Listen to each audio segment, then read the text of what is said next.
So yun nga guys, kakauwi ko lang galing work. So nagmamadali nga pala ako dyan. Kasi magluluto pa ako ng aking ulam. So ngayon, pupunta na ako sa kusina. Kasi medyo malayo-layo pa yung kusina namin dyan guys. So dito nga pala sa Ajman, naka-partition lamang kami. So yan nga guys, nag-prepare na ako ng aking mga niluluto. So meron ako dyang sibuyas, kamatis at pechay. Kasi wala na akong masyadong maisip na ulam. So yun na lang muna ang aking naisip na ulamin. Pagkatapos nga pala niyan guys, nag-iisip ako kung anong kukunin ko dyan. Yun nga pala mantika. Nakalimutan ko nga pala bumili ng aking mantika. Dito ayun nga. Tapos nagmamadali na akong hanapin yung ibang ingredients. Kasi dito guys, kailangan mo magmadali kasi minsan may naghihintay sa'yo. Pagkatapos magluto, sila naman ang papalit sa'yo. So yan nga guys, iniisip ko kung saan ko ilalagay yung camera kasi baka mamaya madulas. Nilagay ko na yung sibuyas kasi alam mo na, pampabango ng hininga. Chawat. Ganito nga pala ang trabaho ko guys. Pagkagaling ko ng work, nag-isip ako noon lulutuin ko na pagkain ko kasi mag-isa nga lang ako dito. So kailangan talaga na kailangan mag-isip na kung anong makakain mo. Kasi pagbili ka ng bili dito guys, alam nyo naman na maliit lang ang kinikita ng isang OFW. So pagbili ka ng bili, mabilis maubos ang pera mo. Kaya dapat kailangan mong magtipid. Kagaya ng gulay dito, mabibili ka na ng 1 dirham, makakabili ka na ng 2 dirham. So malaking bagay na yun upang makapagtipid ka. So yan ang technique namin mga OFW dito sa UAE. Kasi minsan or kadalasan maliit lang ang sahod namin. Kaya hindi laging sarap buhay. Gala dito, gala doon. Bili dito, bili doon. So yun ang trabaho namin dito guys.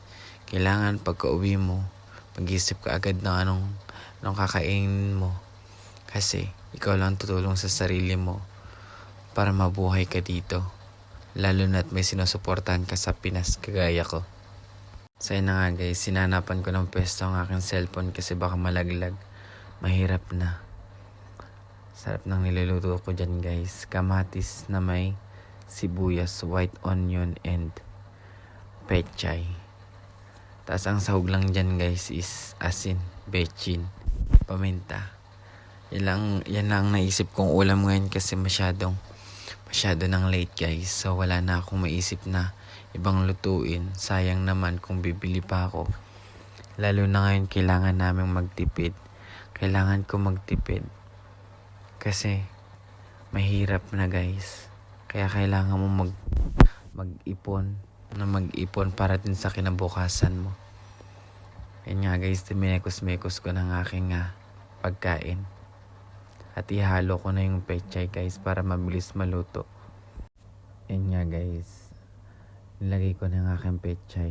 Kasi alam kong mabilis lang din naman niya maluto. So habang hinihintay ko yung sinaing ko na maluto, nilagay ko na itong pechay para sabay sila na magpagkaluto ng kanin, siya rin pagkaluto ng ulam.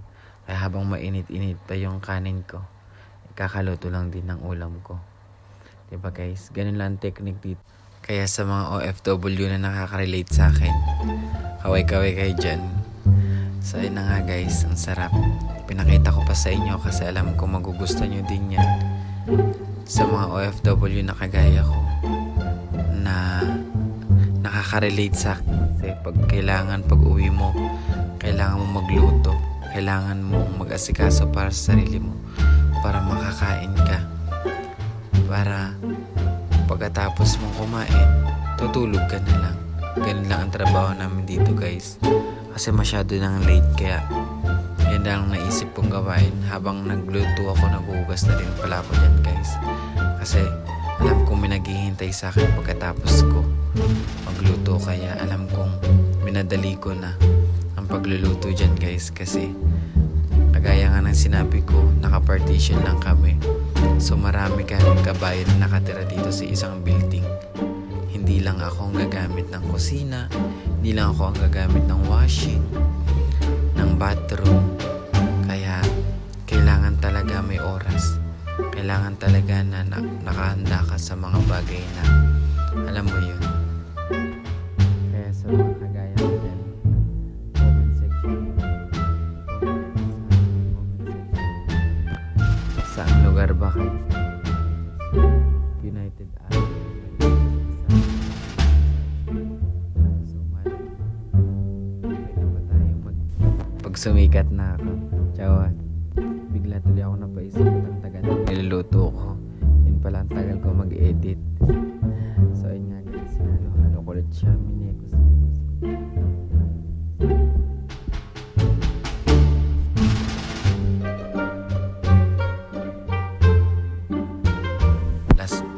Lasang sa pechay na ginisa ko.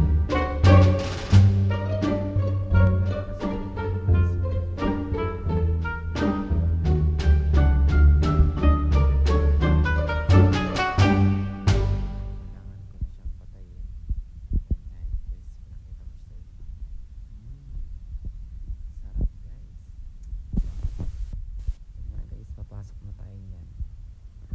Punta na ako ng aking kwarto kasi alam mo na, gutom na din ako kasi galing ako ng work. So, kakain na tayo guys pagkatapos niya. So, yun nga pala ang aming kwarto guys. Yan ang aking kwarto, partition. Oops, pasensya na at makalat ang aking kwarto guys. So, yun nga guys ang aking higaan. At yun nga, habang ako'y so yun nga guys, hinanap ko pala dyan yung Supra. Ang Supra guys, yun yung plastic na ilalagay mo dyan sa higaan mo para pag kumain ka, hindi matatapunan yung kumot mo or yung sapin mo sa higaan. So yun nga guys, pagkatapos niyan naisip ko ng kumain. Kaya guys, tara, samahan nyo ako kumain.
Tapos na ako kumain. Tingnan nyo naman sa ng aking plato. Sabay pakitay sa salamin guys. Chawat! So yun nga guys, naisipan ko nga pala nga takpan na itong ulam kasi alam kong makakain ko din yan mamaya. Kasi ako kasi yung tao guys na gutumin kung tawagin, kaya kailangan ko talaga magtabi ng pagkain para sa akin mamaya pag nagutom ako. So yun nga guys, pupunta ulit ako ng kusina. Huhugasan ko kasi mahirap na, kasi baka mamaya magkaipis pa dito sa aking kwarto, pumasok pa sa higaan ko. At mahirap na din guys kasi baka mamaya magkaipis yung higaan mo, pumasok sa tenga mo, doble gastos pa. Kaya diba, kaya yun guys, naisipan ko nga palang hugasan dito sa aming kusina. Kaya yun guys, so habang nagugas ako, kailangan nagpapakita ko dyan, chawat. Kasi dito guys, KKB kung baga tawagin sa amin, na kanya-kanyang hugas sa kanya-kanyang sariling gawa. Kasi yun nga, kagaya ng sinabi ko, hindi madaling maging isang OFW. Kailangan pag-isipan mo mabuti. Kailangan na desidido ka sa trabaho mo at gagawin mo. Kasi bandang sa huli, ikaw lang din ang kawawa. Kagaya nito, diba?